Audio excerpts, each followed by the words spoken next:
करते हैं मैज़गॉन dock ship builders से रिलेटेड कुछ इंपॉर्टेंट न्यूज़ एंड अपडेट्स के बारे में। दोस्तों अगर आज के दिन की बात करें तो मैज़गॉन डॉक शिप बिल्डर्स काफ़ी ज़्यादा फोकस में देखने को मिल रहा था। फोकस में रहने का सबसे बड़ा रीज़न क्या है, कंपनी से रिलेटेड एक इंपॉर्टेंट न्यूज़ हमें सुनने को मिल रही थी। न्यूज़ देखा जाए तो कोई ऑफिशियल खबर नहीं था, बोल सकते हैं रिपोर्ट के जरिए चीज़ें सुनने को मिल रही थी।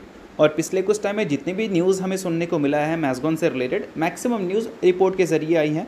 कोई ऑफिशियल खबर अभी तक हमें सुनने को मिला नहीं है, एक दो को छोड़कर। ठीक है, अब वंस अगेन एक रिपोर्ट हमें सुनने को मिल रही है जो कि स्पेशल सिर्फ मैज़गॉन से रिलेटेड तो नहीं है, बाकी बी कंपनी से रिलेटेड है, ऐसा हम बोल सकते हैं। जिसमें मैज़गॉन तो आती ही है, बट उसके अलावा कोचिंग शिपयार्ड भी आती है, GRA भी आती है। और इस वजह से आज के दिन इन सारी कंपनीज़ की परफॉर्मेंस एक टाइम पे हमें अच्छा भी देखने को मिला था। अब एग्जैक्ट दोस्तों न्यूज़ क्या है या फिर रिपोर्ट क्या है उसकी बात कर लेते हैं। तो देखो यहाँ पर मेंशन है, the rally come after report suggest that Indian government has granted infrastructure status to large ship. ठीक है, इस चीज़ को ध्यान में रखो। और उसके बाद यहाँ पर ये बताया गया है कि ये जो स्टेटस है, मतलब ये जो स्टेटस अपग्रेड किया गया है इंडियन गवर्नमेंट की तरफ से, ये शिप बिल्डर कंपनी को ईजी कर सकता है कैपिटल को जुटाने के लिए, या फिर बोल सकते हैं जो कॉन्ट्रैक्ट गवर्नमेंट देती है शिप बिल्डिंग कंपनीज़ को शिप्स बनाने का, उसके लिए जो वो फंडिंग उठाती है, वो फंडिंग उठाना अब उनके लिए आसान हो जाएगा अगर वो लार्ज शिप के कॉन्ट्रैक्ट्स गवर्नमेंट से लेती है तो, या फिर उनको लार्ज शिप का कॉन्ट्रैक्ट का स्टेटस मिल जाता है तो इस चीज़ को समझो।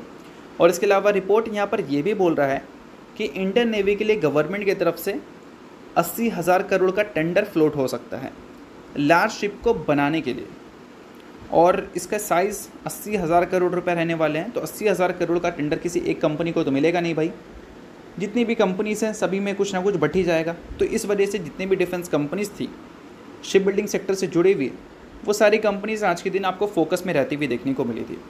अब मैज़गॉन की बात करें तो इनके ऑलरेडी एक्सपेक्टेशंस काफ़ी ज़्यादा हमें देखने को मिले हैं 2026 के फाइनेंशियल ईयर को लेकर, जिसमें उन्होंने उम्मीद किया है कि 1.25 लाख करोड़ तक कंपनी का ऑर्डर बुक जा सकता है। अभी के टाइम पे 32,000 से लेकर 34,000 करोड़ के आसपास का ऑर्डर बुक है।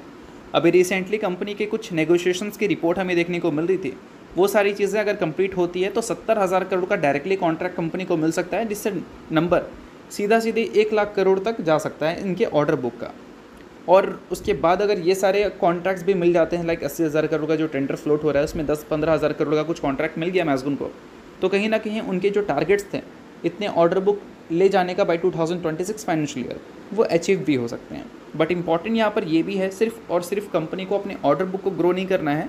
अभी के टाइम पे क्या है, कंपनी के जो वैल्यूएशंस हैं वो उस लेवल पे आ चुके हैं जो लेवल पे पहले भी थे, यानी कि ऑल टाइम हाई के आसपास। और जब वैल्यूएशन ऑल टाइम हाई के आसपास हमें देखने को मिलते हैं तो उस केस में कंपनी के अर्निंग्स देखना इंपॉर्टेंट हो जाता है। तो अर्निंग्स अभी ऑल टाइम हाई पे नहीं है, वैल्यूएशंस ऑल टाइम हाई पे है। तो अगर करंट अर्निंग्स के हिसाब से देखें तो कंपनी थोड़ी ओवर वैल्यूड नज़र आती है। बट रिसेंटली अर्निंग्स कंपनी के इसलिए गिरे थे क्योंकि कंपनी के प्रोविज़न इंक्रीज़ हुए थे। Q4 में भी वो चीज़ दिखा था और Q1 में भी वो चीज़ दिखा था। अगर Q2 में वो चीज़ देखने को नहीं मिला तो कंपनी के EPS हमें ऊपर जाते हुए दिख सकते हैं, और उम्मीद करेंगे कि Q2 में हमें कंपनी के नेट प्रॉफिट Q4 और Q1 के कंपैरिजन में थोड़े बेटर ही देखने को मिले। तो इन सारी चीज़ों को आप नोट कर सकते हैं। सभी चीज़ें एजुकेशन पर्पज़ के लिए, तो इसको रिकमेंडेशन मत समझना।